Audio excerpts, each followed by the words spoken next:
Je suis italienne et ça compte pour moi. Moi, j'ai enseigné à l'école, à l'ancienne école du Piccolo, où il y a un cours de mise en scène. J'étais élève et ensuite j'étais professeur. C'est un combat de transmettre aux jeunes générations justement cette envie de se battre, même avec des actes créatifs.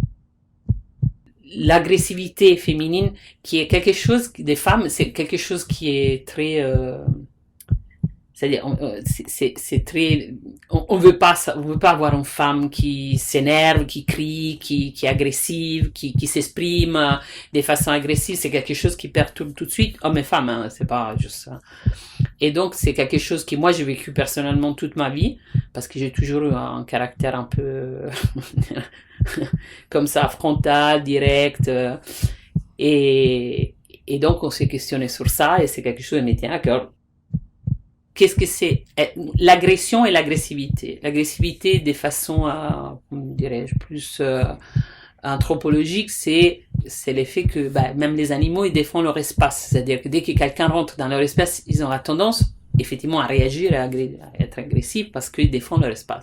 Et en fait, dans l'éducation que les filles reçoivent, cet espace se réduit vachement, et donc qu'est-ce qu'ils font les filles? Ils intègrent cette agressivité va se cacher quelque part, cette agressivité instinctive, naturelle, et donc amène, selon elle, amène à un moment donné des problèmes dans l'âge adulte.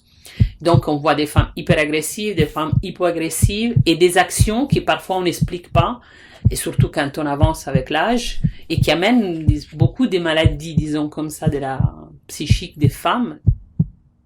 Moi je me révolte, c'est-à-dire que ma révolte depuis tout petite, ça a été envers ce que je considérais injuste. Je sais pas si c'est sens d'être juste et injuste d'où ça venait, mais tout ce qui me semblait injuste, moi et je pouvais être violente parce que bon, je venais d'une famille où la violence était présente. Donc et une famille très patriarcale, malgré par exemple côté paternel, mon grand-père est mort quand mon père avait 4 ans, mais ma grand-mère avait vraiment ce style, même si elle avait une position de matriarche, mais en même temps c'était toujours en défense d'un certain type des sociétés. C'est la société du sud de l'Italie. Donc, en fait, ses fils, parce qu'il avait une fille et 3 fils, ses fils, c'était des bons, et toutes les femmes de ses fils étaient des putes. Elles étaient nulles. Elles étaient... mais vraiment, parfois, il exprimait comme ça. Moi, je me suis prise avec ma grand-mère souvent à dire arrête de parler de ma mère comme ça, ou arrête de parler de ma tante comme ça. Je n'ai marre de t'entendre parler comme ça. Sauf que mon père a eu la malchance qu'elle a eu 2 filles. Donc, la chose qui s'est passée, c'est en plus de filles, moi je sais pas, depuis toute petite, je me suis révoltée envers sa façon de faire, sa violence. Et donc, moi je me battais beaucoup à l'école, mais surtout, ma maîtresse, la chose qu'elle disait à mes parents, oui, oui, elle se dispute tout le temps, elle se bat tout le temps, mais c'est tout le temps pour défendre les plus faibles. Et c'est ça que j'ai fait un peu instinctivement toute ma vie. Moi, je pense que mon caractère, pendant des années, les gens et des amis, hein, même ma famille, disaient que j'avais un caractère de merde. Et en fait, t'intègres, à force d'entendre tout ça, c'est comme plein de choses que tu peux intégrer, d'autres que tes parents te disent, ou les gens qui tournent de toi. Mais en même temps, j'ai assumé. Je me disais, bon, d'accord, tant pis. Mais c'était plutôt dur parce que ça devient un peu un point faible. Tout le monde te dit, ah ben oui, mais si tu n'avais pas ces caractères-là, ça irait tellement mieux. Et donc, tout est mis en discussion tout le temps.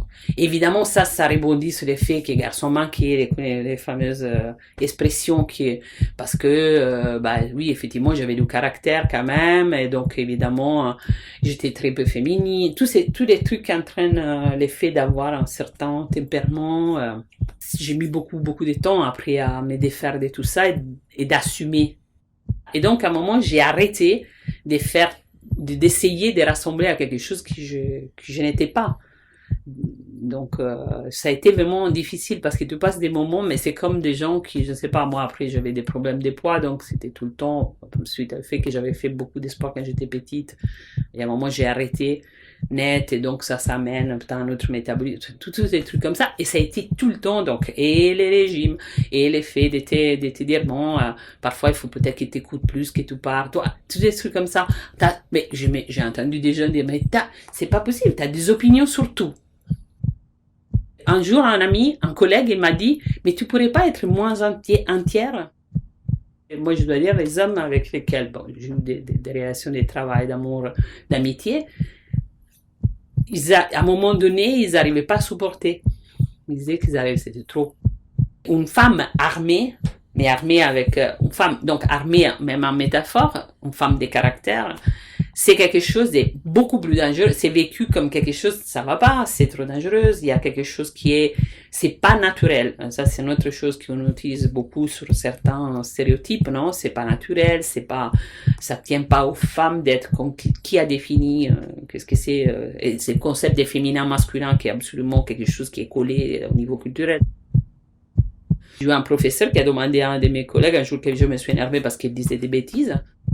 Et il s'est permis de demander à un de mes collègues à la fin si j'avais mes règles. Et ça, c'est une anecdote tout à fait banale, parce que parfois ils te le disent directement, sauf que lui, il pouvait pas me le dire directement, parce que là, ce jour-là, j'avais vraiment lancé. Après, il a fait d'autres actions derrière qui étaient bien plus graves. Parfois, j'ai des collègues qui me disent, mais si toi, avec ton caractère et ton talent, t'étais un homme, t'aurais fait une autre carrière. Ça m'est arrivé des choses très classiques. Moi, je suis la metteuse en scène, je vais avec mon comédien, on va vendre les spectacles, on se retrouve devant un directeur de théâtre qui est un monsieur, et qui parle avec lui et ne me regarde même pas. Ça, c'est tous des trucs je pense que toutes les femmes ont vécu même dans d'autres milieux. Et c'est pas que les hommes qui font ça. Parce que moi, je me suis retrouvée avec des femmes aussi qui me faisaient ça. C'est-à-dire qu'ils appelaient les comédiens au lieu de m'appeler à moi, pour lui demander des choses techniques, par exemple. Et lui, justement, il lui disait, mais appelle Antonia, c'est elle qui fait la mise en scène, c'est elle qui doit te dire. Souvent, ça c'est produit. Ou dans par exemple, des festivals, où je me suis retrouvée que je trouve les producteurs qui parlent avec les comédiens, parce que c'était des hommes, hein, et qui ensuite, vont te raconter. J'avais un spectacle avec, sur le plateau, 7 techniciens, 14 comédiens sur scène, c'est en plus avec toute une technique très élaborée. Et eux, s'enfuyaient parce qu'ils disaient, non, mais elle est folle, elle demande des choses. Et je suis sûre que si j'étais un garçon, ça aurait été complètement différent. Alors, il y a des endroits dans ces métiers-là où la femme est tolérée. Je dirais pas acceptée, je dirais tolérée. Comédiennes qui parfois sont directrices des compagnies, c'est des tournées surtout, hein. Il y en a en Italie, il y en a pas mal. Ils ont été tout le temps tolérés. Encore aujourd'hui, un peu s'améliore la situation de l'autrice. Il faut vraiment faire de la médiation pour travailler dans les milieux publics. C'est-à-dire, si tu veux diriger un théâtre public, je pense que tu dois être très diplomate et très politisé. Parfois, pour les hommes, c'est moins évident. Il y a moins besoin de s'en mêler complètement là-dedans parce qu'ils sont quand même soutenus par une impulsion, peut-être de quelqu'un qui aime cet artiste ou l'autre. Chez les femmes, c'est plus complexe. Il faut quand même encore, selon moi, avoir quand même, pour avoir ces soutiens-là, le travail est beaucoup plus long. Moi, je me demande et je pose toujours la question. On a en France, une des plus grandes metteuses en scène de théâtre du monde, que c'est Aria Mouchkine. Bon, Aria Mouchkine aussi parce qu'il y a son théâtre. Si Aria Mouchkine aurait tenté la carrière dans les publics, est-ce que ce serait la même chose? Est-ce que vraiment elle aurait percé? La formation de metteuse en scène et metteur en scène, c'est une formation qui m'était à cœur. Et j'ai remarqué déjà quand j'étais au conservatoire, que j'enseignais au conservatoire, que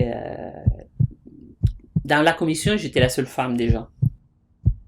Et quand je me retrouvais des femmes devant, ils étaient beaucoup moins indulgents qu'avec les garçons. Il y a une autre chose qui est très drôle, c'est j'ai eu des élèves qui veulent faire de la mise en scène, mais je veux pas être méchante. Moi, je veux pas m'imposer. Et je pense que les femmes, ils ont du mal à assumer. Ils ont du mal à assumer, même quand ils sentent qu'ils vont vers là, mais ils ont un peu du mal à assumer le fait de dire jusqu'où je peux y aller. Parce que justement, la perception de l'autre côté, souvent, ça brise quelque chose. Par exemple, moi, je dis toujours, moi, je suis pas là pour me faire aimer. Hein. Et ça, c'est un problème des femmes. Hein. Mais vraiment, de comment ils nous éduquent, on est éduqués. On doit être aimé. On doit plaire. Moi, mon travail, c'est autre chose. Moi, je travaille pour quelque chose qui, comme dit Peter Brook, il est là. Il faut savoir assumer et il faut accepter les faits qu'on te déteste. Tu peux faire tout ce que tu veux, faire tes études, être la meilleure, essayer de te battre justement pour les droits des plus faibles et tout ça, être la plus intelligente, avoir un QI, rentrer dans la Mensa, je sais pas quoi.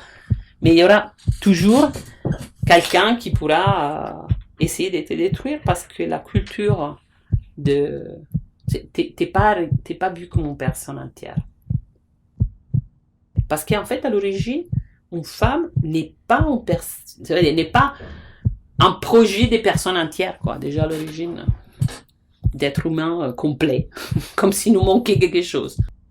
S'il n'y avait pas eu ces stéréotypes-là et la culture de ma famille, c'est-à-dire le fait d'avoir grandi dans un univers très patriarcal et très fort où les hommes détiennent pouvoir de l'argent, mais vraiment sur violence physique et tout ça, je crois que peut-être je n'aurais pas réagi comme j'ai réagi et donc je ne serais pas comme je suis, pas disposée à faire des compromis.